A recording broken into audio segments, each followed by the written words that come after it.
இன்னைக்கு எல்லாருக்கும் ஃபேவரட்டான மிக்சர் பண்ண போறேன். வீட்லயே நமக்கு பிடிச்ச மாதிரி ஈஸியா சிம்பிளா எப்படி மிக்சர் பண்றதுன்னு இந்த வீடியோல பார்க்கலாம். முதல்ல காரா பூந்திக்கு மாவை ரெடி பண்ணலாம். 1 கப் கடலை மாவு எடுத்திருக்கேன். அதுல 1/4 கப் அரிசி மாவு, 1 டேபிள் ஸ்பூன் மிளகாய் பொடி, தேவையான அளவு உப்பு, கொஞ்சம் பேக்கிங் சோடா, கொஞ்சம் காயப்பொடி ஆட் பண்ணியிருக்கேன். எல்லாம் நல்லா மிக்ஸ் பண்ணதுக்கு அப்புறம் தேவையான அளவு தண்ணி ஆட் பண்ணலாம். கொஞ்சம் கொஞ்சமா தண்ணி ஊத்தி கட்டி எதுவும் இல்லாம இந்த மாதிரி கன்சிஸ்டன்சில மாவு ரெடி பண்ணலாம். காரா பூந்தி பொரிக்கிறதுக்கு ஒரு கடாயில கொஞ்சம் எண்ணெய் சூடு பண்ணலாம். இந்த மாதிரி ஓட்ட போட்ட கரண்டி எடுத்துக்கோங்க. அதுல கொஞ்சம் மாவு ஊத்தி தேய்ச்சி விட்ட ரவுண்டா அழகான காரா பூந்தி ரெடி ஆயிடும்.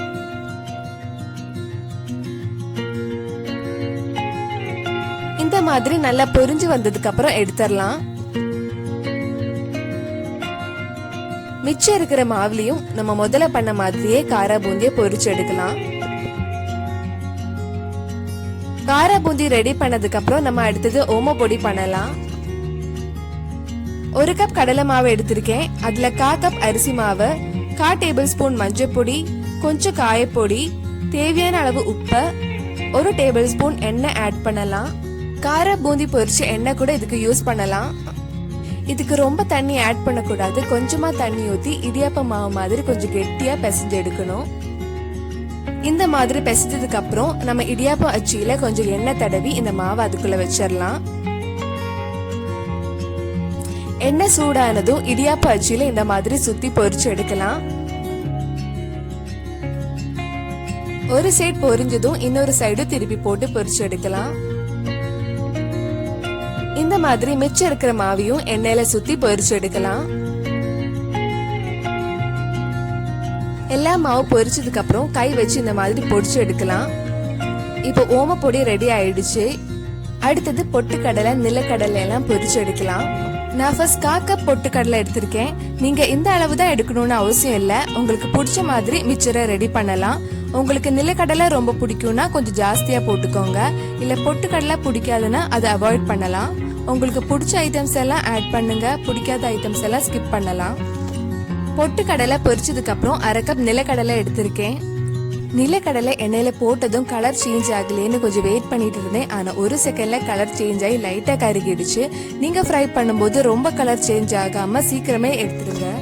அடுத்தது அவல் எடுத்திருக்கேன். அதுவும் லைட்டா ஃப்ரை பண்ணி எடுக்கலாம். அவல் பொரிச்சனால எண்ணெய் கலர் கொஞ்சம் சேஞ்ச் ஆயிருக்கு. நீங்க வேற எண்ணெய் எடுக்கணும்னாலும் எடுக்கலாம். இன்னும் கொஞ்சம் கேஷ்நட், கருவேப்பிலை மட்டும்தான் இருக்கு. சோ நான் இதே எண்ணெயில பொரிக்கிறேன். கடைசியா கேஷ்நட்டும் கொஞ்சம் கருவேப்பிலையும் பொரிச்சு எடுத்துடலாம்.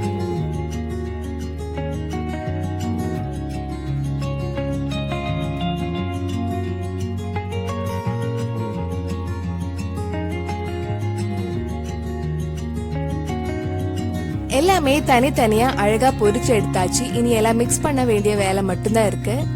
ஒரு பெரிய பவுல்ல நம்ம பொரிச்சு வச்சிருந்த காரா பூந்தி, ஓமப்பொடி, அவல், பொட்டுக்கடலை, நிலக்கடலை, கேஷ்நட், கருவேப்பிலை எல்லாம் போடலாம். அதுல தேவையான அளவு உப்பு, 1/2 டேபிள் ஸ்பூன் மிளகாய் பொடி, கொஞ்சம் காயப்பொடி போட்டு மிக்ஸ் பண்ணலாம். உங்க காரத்துக்கு ஏத்த மாதிரி மிளகாய் பொடி போட்டுக்கோங்க. வீட்டுல பண்ற மிக்சருக்கு ஸ்பெஷாலிட்டியே நமக்கு பிடிச்ச மாதிரி ரெடி பண்ணலாம். முறு மிக்சர் ரெடி ஆயிடுச்சு. நானும் இதை ஃபர்ஸ்ட் டைம் ட்ரை பண்ணி பார்த்திருக்கேன். டேஸ்ட் ரொம்பவே நல்லா இருந்துச்சு. ஆனா நிலக்கடலை மட்டும்தான் லைட்டா என்ன ஏமாத்திடுச்சு. நீங்க ஃப்ரை பண்ணும்போது நிலக்கடலை கிட்ட கொஞ்சம் உஷாரா இருந்துக்கோங்க. அடுத்த வாரம் தீபாவளி வேற வரப்போகுது. உங்களுக்கு பிடிச்ச மாதிரி மிக்சரை செஞ்சு சாப்பிட்டு பார்த்துட்டு எப்படி இருந்ததுன்னு எனக்கு கீழே கமெண்ட் பாக்ஸ்ல சொல்லுங்க.